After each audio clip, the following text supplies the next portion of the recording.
성취될 하나님의 말씀은 누가복음 11장 29절에서 32절 말씀. 누가복음 11장 29절에 32절 말씀. 제가 한 절 읽고 여러분 한 절 읽고 교독하겠습니다. 무리가 모였을 때에 예수께서 말씀하시되 이 세대는 악한 세대라. 표적을 구하되 요나의 표적밖에는 보일 표적이 없나니. 요나가 니느웨 사람들에게 표적이 된 것 같이 인자도 이 세대에 그러하리라. 심판 때에 남방 여왕이 일어나 이 세대 사람을 정죄하리니 이는 그가 솔로몬의 지혜로운 말을 들으려고 땅끝에서 왔음이거니와 솔로몬보다 더 큰 이가 여기 있으며. 심판 때에 니느웨 사람들이 일어나 이 세대 사람을 정죄하리니 이는 그들이 요나의 전도를 듣고 회개하였으니거니와 요나보다 더 큰 이가 여기 있느니라. 아멘. 교독한 말씀을 가지고 참된 표적을 얻는 은혜라는 제목으로 말씀을 전가하기로 합니다. 옆에 분하고 인사합시다. 하나님이 주시고 싶은 표적을 얻읍시다. 하나님이 주시고 싶은 표적을 얻읍시다. 우리는 지난 주간에 사단과 하나님의 나라라는 말씀을 받았습니다. 사단의 나라와 하나님의 나라에 대해서 말 못하게 하는 귀신을 쫓아내신 이 사건 때문에 바알세불에 대한 논증이 일어났습니다. 귀신의 왕 바알세불을 힘입어서 쫓아낸 것이 아니냐라는 바리새인 중에 서기관 한 사람이 문제 제기를 하니까 예수님께서 여기에 대한 답을 하나님의 손을 힘입어 하나님의 성령을 힘입어 귀신을 쫓아낸다라고. 자, 그러면서 그 이후에 뭐라고 얘기하느냐. 귀신에 대해서 귀신이 나갔을 때에 물 없는 것으로 다니다가 다시 그 집으로 돌아왔을 때 7 귀신이 그 집에 들어오는. 그러면서 말하느냐, 나중 형편으로 그렇게 구분되는, 나중 형편이 더 심해졌다. 그러면서 뭐죠? 성령이 역사하시면 결국 뭐죠? 날로 새로워지는 그런 역사와 귀신 역사는 잠깐은 변화가 일어나고 영적인 문제가 해결되는 것처럼 보이는데 시간 지나면 더 큰, 더 심각한 상태로 바뀐다는 사실을 기억하셔야 됩니다. 자, 그렇다면 오늘 본문을 가지고 우리는 참된 표적을 얻는 은혜라는 말씀을 받아야 되는데요. 이 세대를 바라보면서 하신 말씀이 바로 오늘 본문의 말씀입니다. 딱 하나로 정의를 하면 뭐라고 하느냐, 악한 세대가 구하는 표적입니다. 오늘 본문에 나와 있습니다. 악한 세대가 구하는 표적은 한마디로 말하면 하나님과는 전혀 관계없는 표적입니다. 하나님과 전혀 관계없다. 무슨 말입니까? 본인들이 원하는 것만 얻으려고 합니다. 그래서 오늘 저와 여러분은 어떤 신앙생활을 해야 되느냐, 내가 원하는, 내가 듣기를 원하고 내가 얻기를 원하는 신앙생활이 아니라 하나님이 주시려는, 하나님이 저와 여러분의 정말 꼭 전달해 주고 싶은 그 부분을 받는, 하나님이 주시려는 참된 표적을 얻게 되기를 뭐요? 사모. 그게 바로 제대로 된 신앙생활이에요. 그래서 오늘 본문을 보면서 우리는 정상적인 신앙생활의 상태를 회복해야 돼요. 그러니까 진짜 예배, 기도를 하고 말씀을 듣는데 하나님이 정말 우리에게 주시고 싶은 것이 뭔지를 깨달아 하는 이런 은혜가 저와 여러분이 임하게 되기를 예수 그리스도 이름으로 축원합니다. 아멘. 그럼 첫 번째로 보여줄 요나의 표적입니다.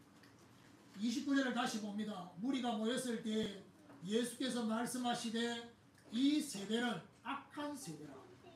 표적을 구하되 요나의 표적밖에는 보일 표적이 없나니. 자, 예수님께서 무리가 모였을 때에 라고 시작됩니다. 그러면서 악한 세대라고 그렇게 표현하는데 마태복음 12장 39절에는 악한 세대라고만 말하지 않고 하나 더 추가했습니다. 악하고 음란한 세대. 악하고 음란한 세대란 말은 이게 영적인 것만이 아니라 영육간에 전부 적용돼요. 하나님 앞에서, 사람 앞에서. 그러면 하나님과의 관계 속에서의 음란이 뭐냐? 결국 하나님보다 더 사랑하는, 하나님보다 더 사랑하는 우상숭배, 그리고 불순종했어. 자, 악한 세대를 향해서 표적을 구하지만은 보여줄 표적은 요나의 표적밖에는 보일 표적이 없다 했습니다. 요나의 표적이 뭡니까? 요나서를 보면 니느웨로 가서 그들의 악독을 구하고 회개하라고 하는데 요나가 니느웨에 가기 싫었습니다.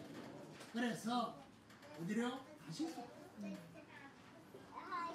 우리나라 정서를 가지고 보면 우리나라를 힘들게 했던 일본, 이 일본에 가서 복음 전하고 거기 회개하도록 해라 하기 싫었던 거예요. 그래가지고 성경에 보니까 기가 막힌 단어가 나옵니다. 그게 뭐죠? 마침 다시스로 가는 배가, 원하가 생각할 때는 하나님이 인도라고 생각합니다.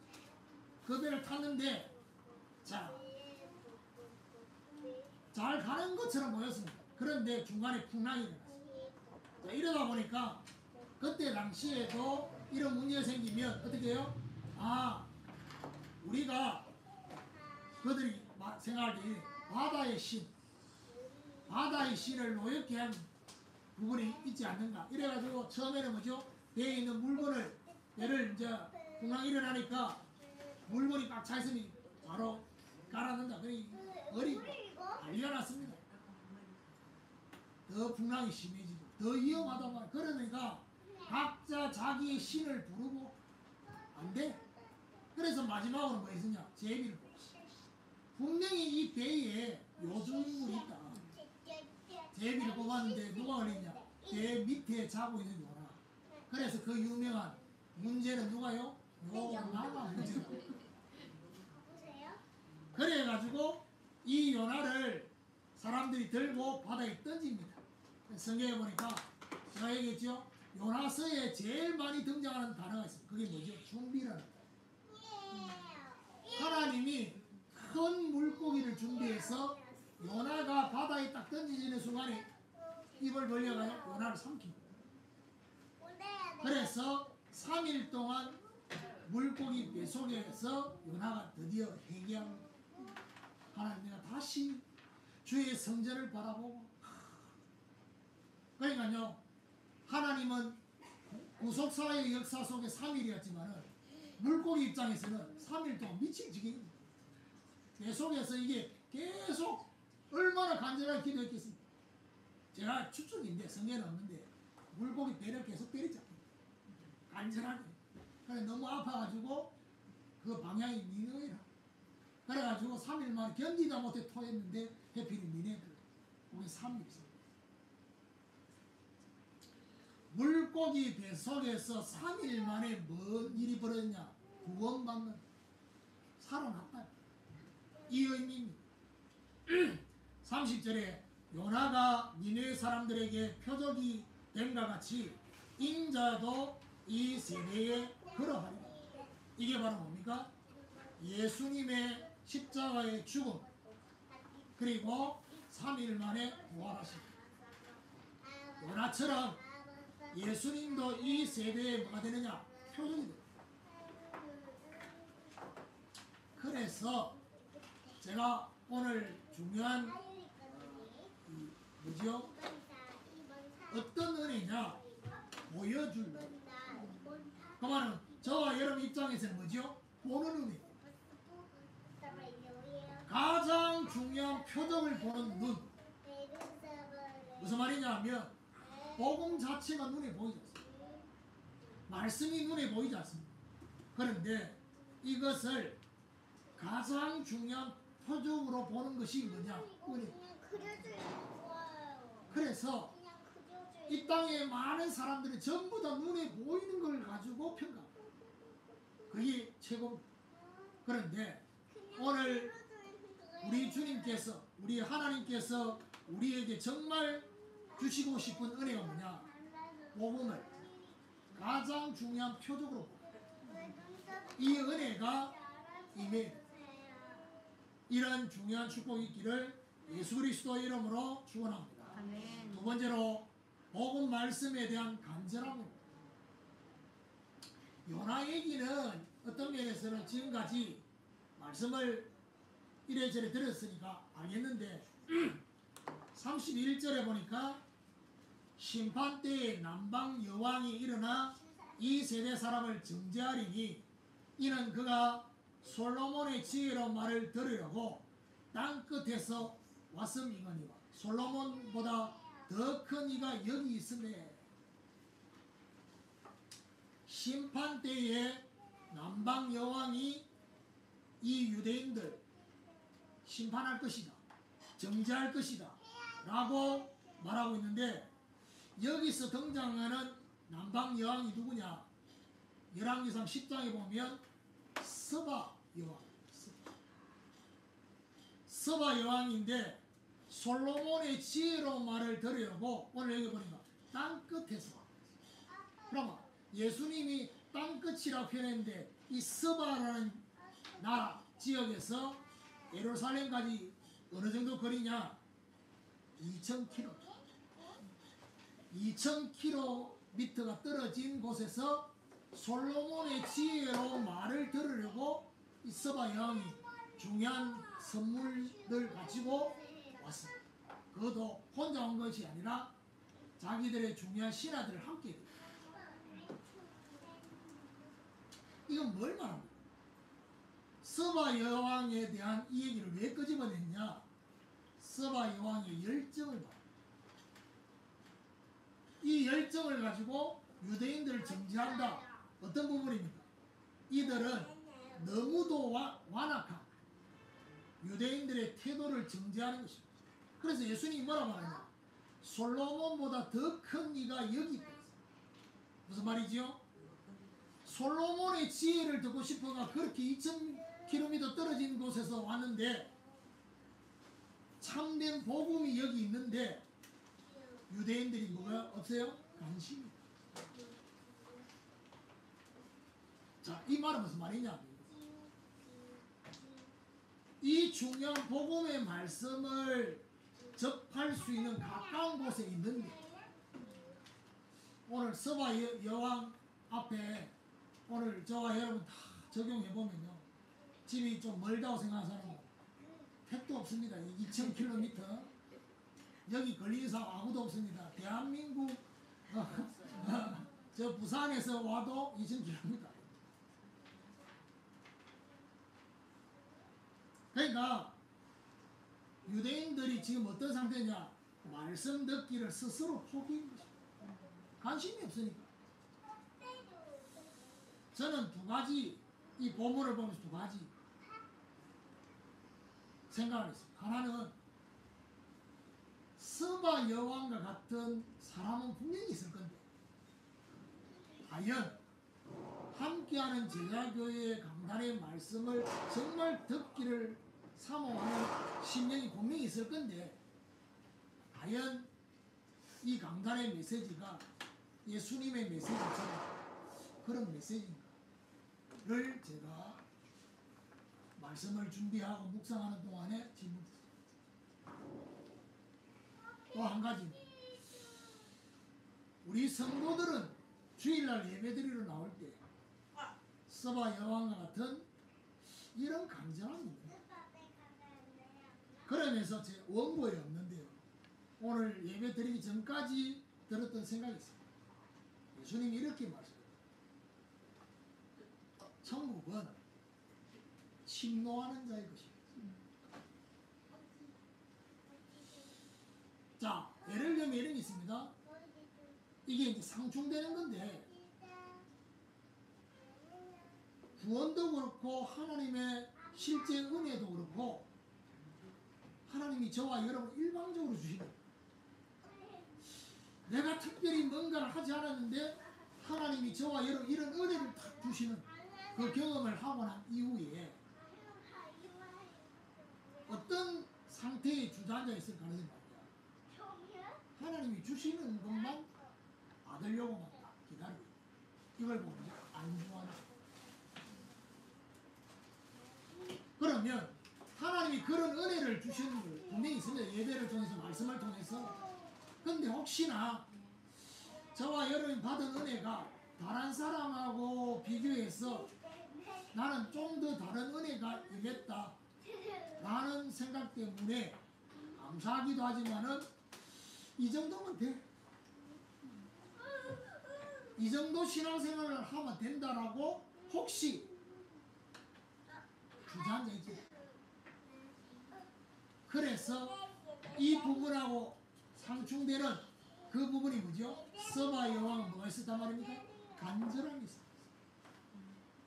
저와 여러분이 천국은 침노하는 자의 것이란 말은 무슨 말이죠? 하나님이 일방적으로 주신 은혜도 있지만은 하나님이 저와 여러분의 간절함과 함께 주시는 은혜가 있어요.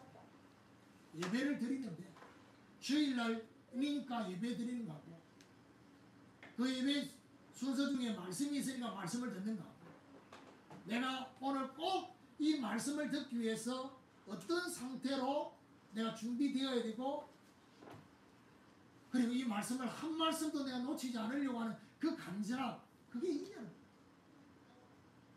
서바 여왕이 지금 오늘 이 본문을 통해서 저와 여러분을 다 지금 하고 있습니다.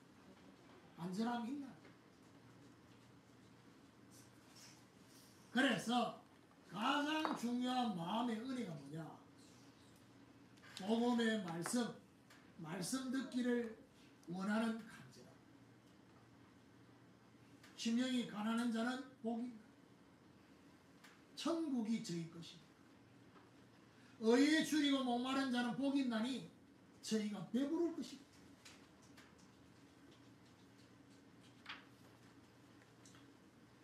그런 거 있잖아요. 하나님이 나에게 주신 자유의지를 사용할 수 있는 시간,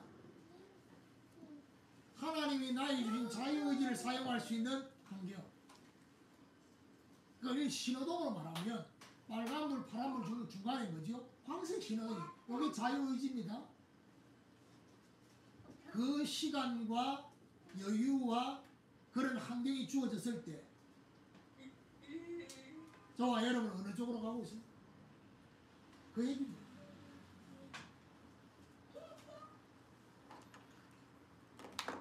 서바 여왕이 얼마나 간절했으면 솔로몬의 그 지혜로운 말을 듣고 너무 감동을 받고 그렇게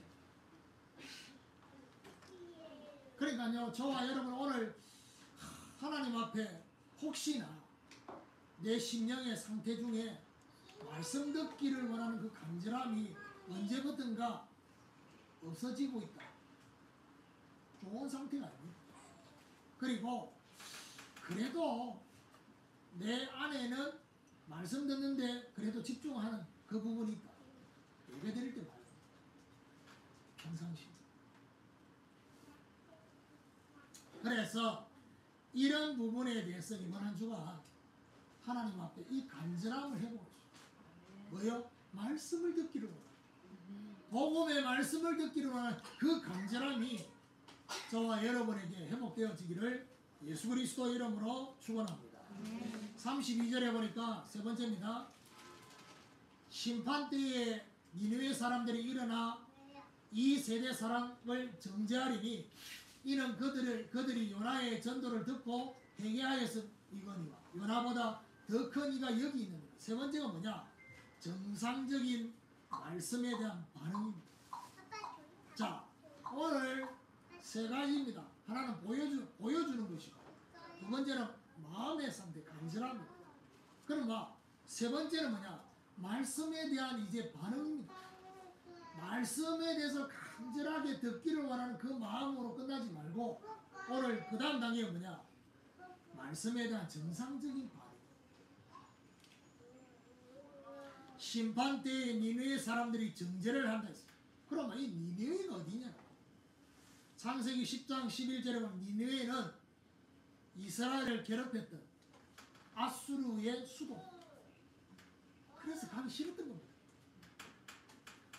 그래서 하나님 앞에서 그들의 극심한 죄악, 어떻게 표현했냐? 요나서 1장 2절에 보니까 그들의 악독이 하나님 앞에 상달했다. 그런데요, 얼마나 웃기냐? 요나가 두 가지 생각을 해요. 하나는 하나님 말씀에 순종 안 하면 또 다시 물고기 뱃속에 들어갈 것이다. 이번에는 더 심한 그게 벌어질 것이다. 순종을 하기는 하는데 한쪽 생각 속에 뭐죠? 설마 회개하겠냐? 설마 회개하겠냐라는 생각을 가지거든. 그런데 요나가 딱 입을 벌려가지고 하나님 말씀 앞에 너희들이 회개해야 된다라고 했을 때 그들이 바로 듣고 회개합니다. 그러면 정상적인 선지자면 기뻐해야 되는데 요나가 열받아. 그 말이 뭔지요? 예상을 못했는데. 그런데 예상을 못했는데 어떻게 표현하냐? 하나님 내가 이럴 줄 알았다고. 이럴 줄 모르고.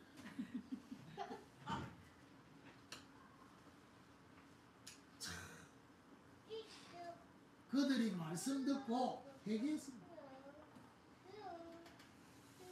오늘 예수님 뭐라고 하냐? 요나보다 더 큰 이가 여기 있다 했어요. 무슨 말이죠? 선지자를 넘어서 그리스도이신 예수님이 여기 계신다는 거예요. 무슨 말입니까? 이거는 우리에게 이 얘기를 저와 말씀을 듣고 깨닫는 수준에서 머무르는 것, 그게 선지자. 그러면 그리스도이신 예수님이 말씀 속에 저와 여러분에게 임하고 와야 됩니다. 깨닫는 데서 끝나지 않는다는 거예요. 정상적인 말씀에 대한 첫 번째 반응이 뭔지 압니까? 그게 바로 내가 하나님 앞에 불신앙하고 있다. 그럼 뭔 얘기입니까? 내가 뭐 때문에 하루를 시작하고 하루를 마무리하는데 그냥 하나님 알아보지 않고 생각하지 않고 언젠가부터 말씀을 듣는 그 부분에서 그 속에는 뭐죠? 밑바탕에 깔린 게 있어요. 그게 뭐죠? 불신앙. 불신앙해서 불순종의 삶을 사는 것, 이거 회개하는 것입니다. 그래서 저와 여러분 말씀을 오늘 갖고요. 서바양 그랬구나. 니네 사람들은 그랬구나. 이거는 정상적인 반응이 아니라 말씀이 저와 여러분 딱 주어지면 그게 내 심령에 들어와야 돼요. 내 심령에 들어와야 됩니까? 내 심령에 빛으로 탁 조명이 되면 내가 지금 이런 상태이구나라는 것을 알고 뭐요? 회개의 반응을 하나님 원하시는 심령 상태가 아니구나. 그러면 자, 이 말씀을 딱 준비할 때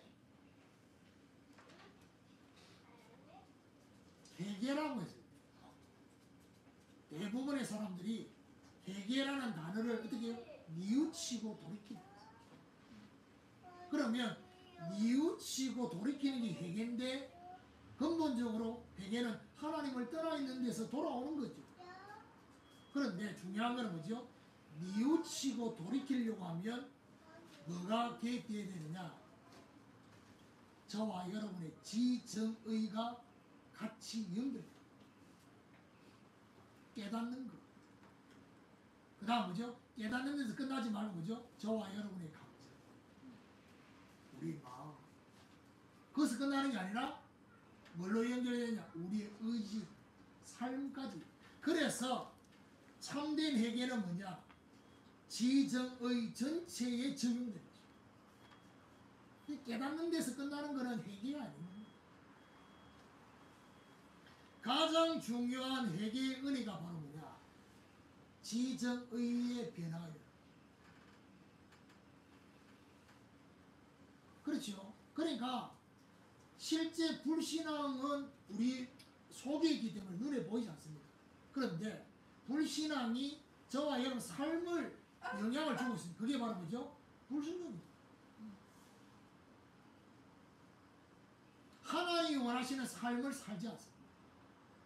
그런데 하나님이 원하시는 삶을 살지 않는다는 걸 모릅니다. 그거를 발견하고 이걸 돌이키는. 결론적으로 참된 표적을 얻는 은혜라는 이 말씀을 적용해 보면요, 대부분의 사람들은요 어떤 표적을 구하느냐? 일시적인, 그리고 뭐죠? 임시적인, 있다가 없어집니다.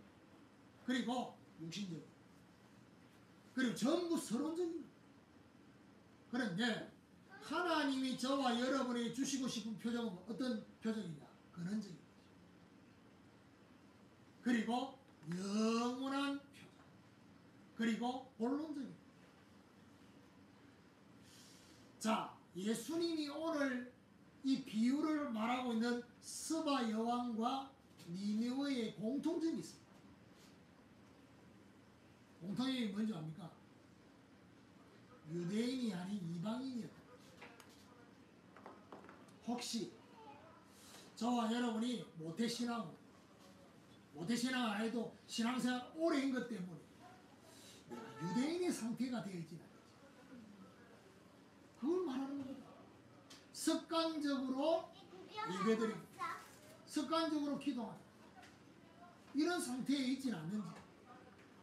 그래서 복음 말씀을 듣고자 하는 거죠? 간절함. 그러면 저와 여러분 그 간절함이 있으면 어떻게 됩니까? 뭐가 문제되지 않습니까? 거리가 문제되지 않습니다. 시간이 문제되지 않습니다. 그러면 결국 자 보세요. 제가 늘 얘기하는 그 얘기입니다. 내 안에 간절함이 없다라고는 말하지 않고 거리 핑계되고 시간 핑계되고 이게 대부분의 사람들의 반응입니다. 근데요, 제가 30년 가까이 이 전도운동하면 훈련받을 때 사실은요, 언제 그렇게 은혜가 되고 그랬는지 압니까? 지방에 훈련 받는데 차로 몇 시간 타고 가고 오고 이때 그렇게 은혜. 말씀 그 듣기 위해서 몇 시간을 차 타고 가면서 뭐지요? 계속해서 말씀 듣는 그 사이에 뭐죠? 포로마. 말씀 받고 난 뒤에 또 포로마. 돌아오면서 또 포로마. 그때가 그렇게 은혜로. 지금은요, 갈수록 어떻게 해요? 시간도 줄어. 거리도 단축시키고. 어떤 면에서는 편리합니다. 그리고 이제 뭐 인터넷 시대다 보니까 이제는 아예 비대면으로 각자의 집에서 뭐 좋은 점은 그냥 집이 교회를 그건 좋은 점인데 근데 그 집이 뭐 어떤 교회인지 그거는 뭡니다. 나 홀로 교회. 중요한 거는 간절함이 없어서 말씀에 대한 회개의 반응. 무슨 말입니까? 우리가 말씀 듣고 하나님 앞에 이 말씀 앞에 내가 작은 실천을 하고 갱신해야 될 걸 찾지 않고 늘 뭔가 모르게 도전하고. 뭘 도전합니까? 어떤 도전입니까? 마치 내가 가지고 있는 동기와 기도 제목을 성취하기 위해서 이 말씀 붙잡고 도전하려고 하지는 않은지. 저와 여러분의 삶에 지정의가 전체가 무릎 꿇는 그게 진짜 회개의 반응. 그래서 저와 여러분 어떤 은혜를 얻기를, 그 제가 오늘 표현을 말하면 얻는 은혜입니다. 참된 표적을 얻는 은혜. 그래서 하나님 앞에 이번 한 주간 어떤 기도입니까? 하나님 참된 표적을 보는 은혜입니다. 그리고 참된 은혜를 그럴 수 있는 마음의 은혜입니다. 그리고 뭐죠? 말씀 속에서 참된 표적에 대한 회개의 은혜를 얻기를 사모. 그렇죠. 오래되어질 때 저와 여러분이 정상적으로 바뀌었죠. 정상적인 성도들이 너무 없었다 보니까 비정상이 정상이 돼 있어. 그래서 정상적인 성도의 상태가 되어지면 우리는 정상이라고 안 하고 뭐죠? 특별한 사람. 여러분 성경에 등장하는 믿음의 사람들은요 특별한 사람들이 아니고 정상적인 사람. 그래서 제발 좀 정상을 회복하자. 비정상적인 사람들하고 있으면서 그게 정상이 되어 있는데 이제는 제대로 된 정상의 상태를 회복할 수 있는 이런 축복이 있기를 예수 그리스도 이름으로 축원합니다.